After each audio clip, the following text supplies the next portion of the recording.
ఢిల్లీలోని జంతర్ మంతర్ వద్ద బీసీలకు 42% రిజర్వేషన్ కల్పించాలని ధర్నా కార్యక్రమంలో ఎంబీసీ కార్పొరేషన్ చైర్మన్ జరిపేటి జైపాల్, వడ్డేర సంఘం ముఖ్య నాయకుడు చెల్లంగుల్ల కృష్ణయ్య, వడ్డేర సంఘం తెలంగాణ లక్ష్య సాధన రాష్ట్ర అధ్యక్షుడు ట్రస్ట్ చైర్మన్ జరిపేటి సత్యనారాయణరాజు, వడ్డేర సంఘం తెలంగాణ గన్నుదెబ్బ రాష్ట్ర అధ్యక్షుడు ట్రస్ట్ వైస్ చైర్మన్ ఎత్తరి అత్తయ్య, నిజామాబాద్ జిల్లా అధ్యక్షుడు వల్లెప్పు వెంకట్, రూపాని చంద్రయ్య తదితర సంఘం నాయకులు పెద్ద ఎత్తున ధర్నా కార్యక్రమంలో పాల్గొన్నారు. ఈరోజు ఈ జంతర్ మంతర్ ఢిల్లీలో ధర్నా చేయడానికి గల కారణం ఏంటంటే,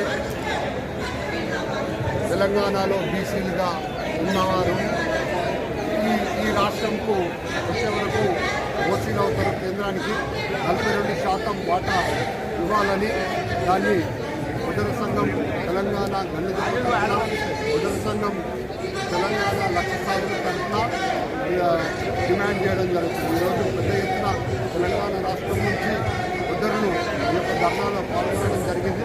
జిల్లా నాయకులు మరి అదేవిధంగా గ్రామస్థాయి నాయకులు కూడా రావడం జరిగింది.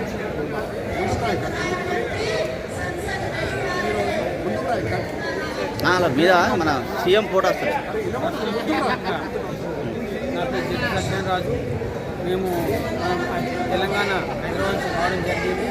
మనందరికీ తెలుసు, మనకు బీసీ రిజర్వేషన్ రావాలని ఫస్ట్ కులగణన చేయాలని కులగణన చేశారు. కాబట్టి మనకు 50% మనకు కులగణన తేలింది బీసీల వాటా. దాని భాగంగా మనకు రిజర్వేషన్ పట్టు రావాలని మన సీఎం గారు అసెంబ్లీలో బిల్లు పాస్ చేసి సెంట్రల్ ఇక్కడ పంపించడం జరిగింది. మరి పార్లమెంట్లో మన మోడీ గారు ఆమోదించాలా, వాళ్ళు ఇంతవరకు ఆమోదించట్లేదు. అందుకని ధర్నా చేయడానికి ఢిల్లీ రావడం జరిగింది. జై తెలంగాణ, జై వడ్డేర, జై వడ్డేర, జై జై వడ్డేర, జై వడ్డేర, జై జై వడ్డేర, జై బీసీ. నువ్వు ఇట్లా పట్టుకొని అన్న, నువ్వు వాడు పక్కన